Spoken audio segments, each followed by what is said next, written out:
Potoeba et Sikanini Tokolela, président Mundweri. Donc la réunion d'aujourd'hui consistait à faire des propositions de lieux de deuil.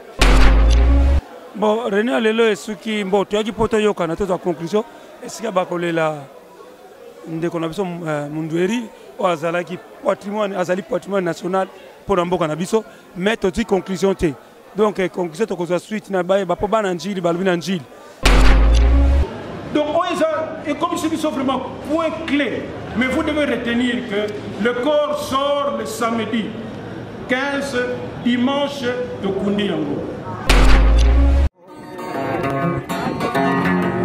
Comment TV, Yassiba Mutombo. Comment TV, Yassiba Mutombo.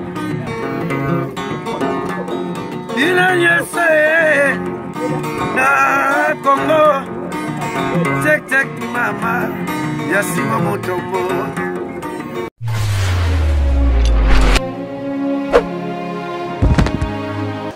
Merci beaucoup amis internautes, l'honneur est pour moi de vous présenter cette très belle émission Art et News. Nous sommes là précisément dans la commune de Kasavubu, à la Flat Hotel VV Center de notre papa Verkis Kiamwangana dans le cadre de la réunion Yabartis et comédiens qui convoqué par ANTPC dirigé par le président Massoumou. Nous avons remarqué la présence de deux artistes et comédiens, ils sont nombreux.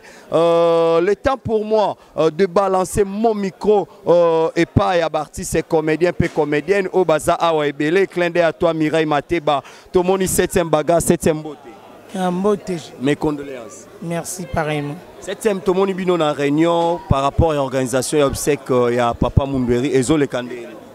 Nangola nous avons les gars bien. Nous avons mené à Bongo donc ça va. Tomoni discussion est ma casse pour na Del et la Mananjil ou bien Stade de Marty ou bien la Fikine pour conclure. Non, ils ont ma discussion té. Ils ont qui juste toluga ici quand il y a malam trop chakor il y a président Mundweri. Yango moni moto lingaki keno to zana bananjili na biso artiste to solo la to bandenge nini ya golela papa na biso dans na sens wana. Salut mon vieux Lola. Salut. Mes condoléances. Merci beaucoup, merci. L'objectif de la réunion d'aujourd'hui, ça a été pourquoi? Non, bon, en fait, l'objectif de la réunion, c'était de se mettre d'accord autour du lieu. On pourra pleurer notre confrère Mundweri, Vika. Donc, c'est vrai qu'il y a eu de réunions par-ci par-là, Anjili, ici, mais il fallait harmoniser au moins les avis des uns et des autres pour trouver un terrain d'entente. Potoeba et Sikanini Tokolela, président Mundweri. Donc, la réunion d'aujourd'hui consistait à faire des propositions de lieux de deuil. Donc, c'est ce que nous avons fait aujourd'hui. Alors, il y a ceux qui ont proposé Njili, il y a ceux qui proposent ailleurs la salle du zoo. Et moi, personnellement, j'ai proposé qu'on puisse pleurer Mundweri au niveau de la Fikine. Il ne faut pas réduire Mundweri au niveau d'une seule commune ou d'un district. Moi, je trouve que Mundweri, c'est vraiment un acteur international, connu, très connu. Il faudrait donner la chance à tous les fanatiques de Mundweri de pleurer Mundweri. Merci beaucoup. Nous poursuivons avec les interviews. Bonjour. Mes condoléances. Merci. Si vous êtes participé à la réunion à Lelo et Soukinde. Bon, réunion lelo et ceux qui bon, tu as dit Potoyo quand on a conclusion, est-ce qu'il y a Bakolela de connexion Mundweri ou Azalaki patrimoine, Azali patrimoine national pour un bon cannabis, mais tu as dit conclusion T. Donc conclusion tu as suite na baie, Bapoban Anjil, Balvin Anjil. Biso pe koto ba mitu ba pepe balingi, tu es la matona Fikini to wa parce que tu as le choix, il y a Sika Penza Oyo Bakolela yango tu as dit kutana ki rapporte à conclusion mais tu as dit pendant conclusion en tête toka ina noté tu as dit quand kutana ba konji tu as conclusion pour la sécurité que Nanjil va prévoir la sécurité ça c'est que ça l'appelle koto va prévoir que la nuit se tourne que total la nenge so mais ben abandi président Massoumou président c'est NTP ça le kutana ce soir peut-être dimanche pour tout compromis toute conclusion il y a ici qui pendant confirmation c'est Bakolela Mundweri. Merci beaucoup Kouikouzan natif ya Tchangu yo ba impression ezani balé la Mundweri na Tchangu ou bien balé la stade de Martyr. Bon en réalité sur le plan il y a kilo à fait et c'est nga balé la tamchunga Martyr.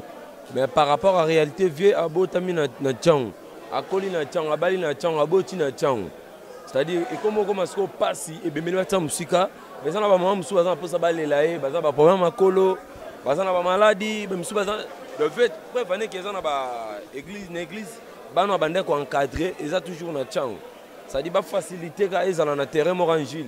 Ndé balba ngili kulu na ngili be mambo ana ba star amené bazaza ezarate. Dernièrement autant la maman vient à biso grand prêtre ici à tout là.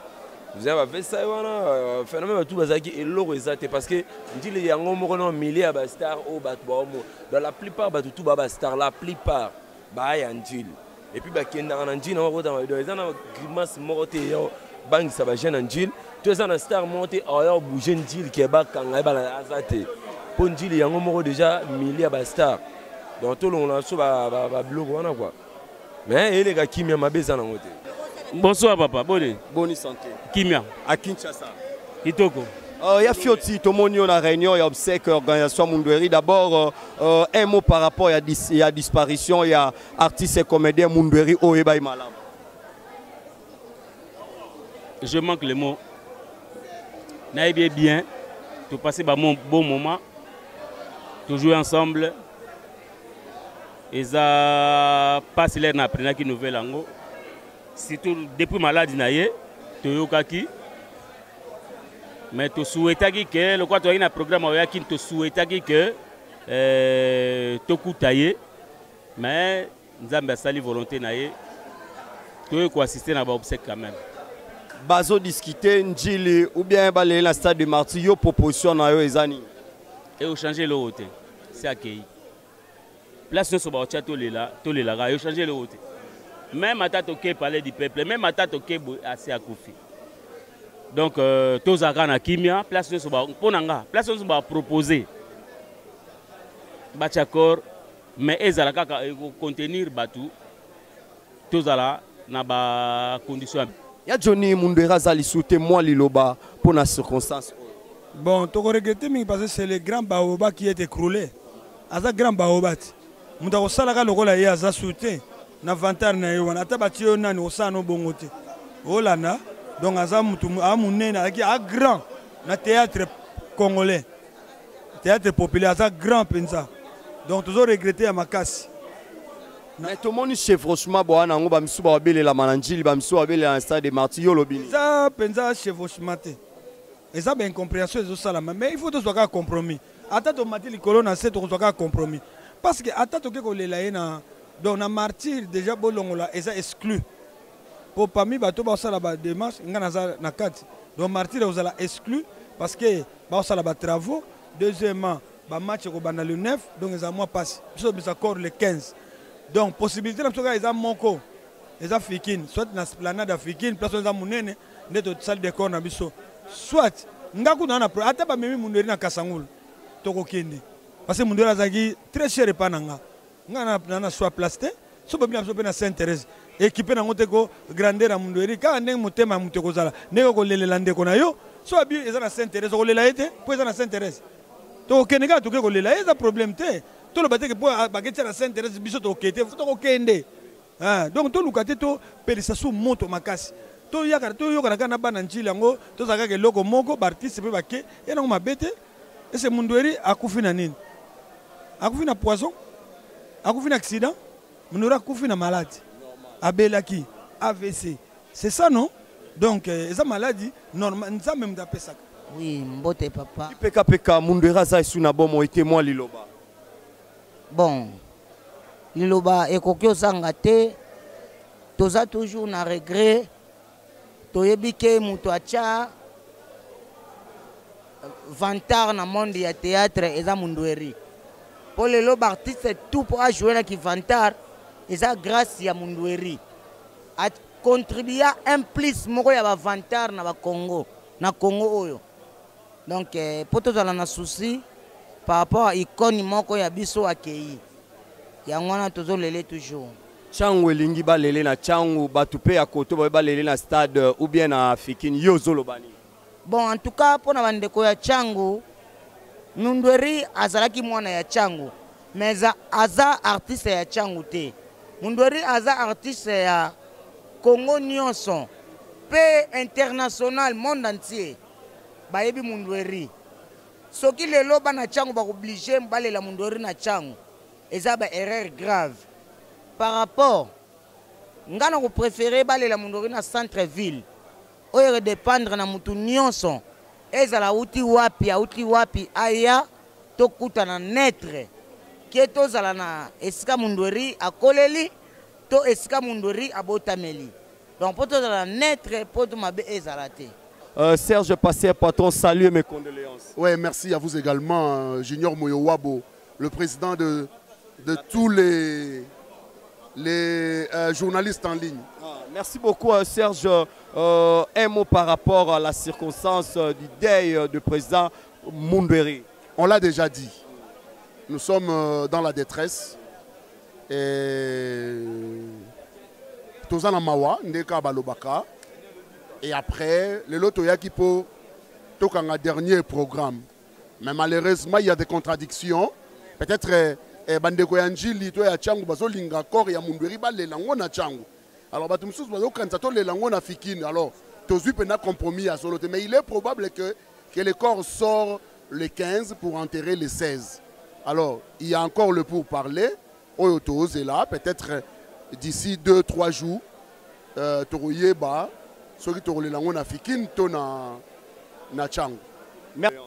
Salut, merci de vous assister. Tout le monde a réunion à l'élo. Moi, j'ai l'impression par rapport à la réunion d'Engeleki au Jijan. Bon, par rapport à l'impression, en tout cas, on a commis un retard. On a déjà Cécilie. Bon, on a vraiment, on a commenté parce que on a eu que logoté, sauf car on a zoyoka pas battu que non. Ah, bananjil va insister que non, bamisusu balobi que non, balobi que tokuta na lisusu prochainement pour que ba bisabiso soki tokolela wapi. Yosko natifa changu olingi nini. Bon, balela njili to na Fikine to na martyr. Notre président azalaki grand. Vous comprenez? Aza grand. Alors ninge za boye place nyonso o barocha to le lavier. En tout cas ngana oboyate na Rosala. Mais hier soir, j'étais avec Vegao, il m'a dit que non. Balobi, tu relais là, na martyr. Le martyr est impossible parce que ça match moko et zobeta ma championnat. Bautso et sanga pe na comité d'organisation va ma sumu. Donc probabilité za ba Fikine parce que Fikine kuna ba pesa na ba artiste et comédien donc. C'est sauf Fikine debso to boya. Pour en tout cas na obo meloté na ebso vérité. Batu nion so lobi to zagi na réunion na njili balbayi que non. Dans une réunion à Boens, balobi que ceux qui sont martyrs, ça va. Ils me catent, on a Fikine té, place Moussoussouté. Donc à part martyr, on a parlé du peuple, Njil Sainte-Thérèse. Dans le monde entier, Yambalio, Bosukinde ni na réunion à l'élo parce que Bandeko Yanjili baloba ki boelobi le jour wana na réunion, balobi so e botia Mundweri na stade de martyr bandimi. Mais ceux qui na Fikine, Baolingate vaut mieux et à la Sainte-Thérèse. Bino a Bosukinde ni na réunion. Tosugi en quai de poisson. Maman, c'est un bien le 15, c'est le 16. Bon, jusqu'à maintenant, Toyebina nous tête Tosugi Kanewana, Bango Baolinga très bien. Bananjili. Oui, c'est bon. Azamon Anjili. Mais Azamundweri. Azamon Anjili, mais Mundweri. Le roi Yambalio. Le roi Barumbo lobi Yambalio baleleka na Barumbo. Ça menga na lingate. Na lamuka. Atayo mo la. Na linga langate. Yo linga balelo. Balelanga sika balela baninga so honneur wana papa mbaza mona. Puis RTNC ko tsango direct. Ah mais oui. Na lobi bon. Eza choix na bango ndenge ba président ba biba okuta na ba mécène, ba grand mécène ya Njili. Loka ba ya Bwense. Baso bakutana na babuku mais c'est to ba ndenge ne ko ba sécurité ya batu ba ni ba konzi ba linga ba ya et puis batu pe belé ezaka bango te ba de belé ba lela pe oh okene ngo musika na ba embouteillage ya lelo ba eko sala ndenge nini pourquoi to tsango ambrima te so ba lela Njili tant bien mais sécurité ya batu eza rejeté eza siko eza Mundweri comme moko boya munene asepesi mokili mobimba eloko toza nango yango wana eloko tozosololaka yango wana mwa ya condoléance na famille ya Mundweri. Na condoléance surtout vraiment na madame na biso mama Yvette donc wana mwasi na biso ya bomwana vraiment tolingani na bomwana mama bana Et puis, condoléances na famille, ma famille biologique, qui a Roger Vika Mundweri. Et puis, condoléances na comédien surtout. Et puis, na condoléances na Njili Nyoso, Banchangu. Condoléances parce que voilà, icône na bango a Koufi, bon, tolinga toza bon moko. To peut sa précision moko. Poto le la muninga na biso vie na bango, lileki na bango, massa na bango, camarade na bango, na ndenge ya bien. Au lieu de discussion inutile. Inutile. To tiango to peut sa valeur moko boyezala. Attaque yi met honorer leader na biso ya théâtre congolaise. Mon angeza kaka que nous avons perdu un grand baoba et que a saigné dans l'obsèque moko digne de son nom. L'NTPC est en train de se battre pour que Mokile Lobaka enfin bakunda ki ndeko na bango parce que pour banana hôpital tolemba ki la kisité qui c'est zalaki c'est Dieu qui a permis que moi na ke nous paiement alors biso peut te repese ba obsèque ko esengeli Nanjili ale la mana te Nanjili la ole la mandenge nini ya Nanjili ministre oya te tout ça rabat tout ça na loge RTNCP soit direct ya et simbate parce que au moni quand même ba vie na biso tout ça batoto yebani sécurité ni oza o bala bango bala Njili musu balo ba sécurité tout ne simbate to kolela na foi surtout jour enterrement to que 1 heure du temps to va une terrain 1 heure de ba chebe bala Njili balé to même to ke kunda donc ils attaquent que ba charba confusion ku tout parce que dans Njili to même la difficulté au la protocole sécurité c'est impossible mais jour enterrement to longo na zone na foi to que dans Njili to va 1 heure du temps to tout monde de ko to que na cimetière. Voilà. Et puis, il faut se préparer à pire. Quand le cas arrive, vous allez facilement vous adapter. Yangwana, nous retenons les 2 points de vue. Nous avons encore un petit temps, 1 ou 2 jours, parce qu'on va rencontrer le gouverneur. Ce que nous avons le bourgmestre. Oh, il y a numéro, il y a Bons, après Sabiso, on va le rencontrer, de balancer Banini, Nyon Soana, compromis, Nyon surtout au soir, Yangonde Tobusale. Toujours sous qui ça, en vous disant ceci, que Matanga, aussi longtemps que tout se mette d'accord, dans le lieu, même, comment on dit, les différents contacts. Oh, ils ont dit que non, ce sera là-bas, tout ça, parce qu'on va toujours vous demander Egozalawapi. Egozalawapi. Nini Corbillard, oui, mais Egozalawapi. Alors, donc, il faut. Donc, et comme c'est vraiment point clé, mais vous devez retenir que le corps sort le samedi 15 dimanche de Koundiango. Nous allons nous retrouver au courant de la semaine, pour qu'on soit par information, j'allais dire, finale. Il y a organisation. Donc, aujourd'hui c'est jeudi, vendredi, samedi. Suivez-nous dimanche dans la télévision, bon, si ce n'est pas sans doute lundi. Hein, Bolanda.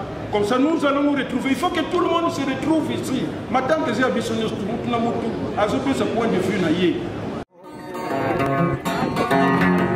Comment TV, Yassiba Moutombo.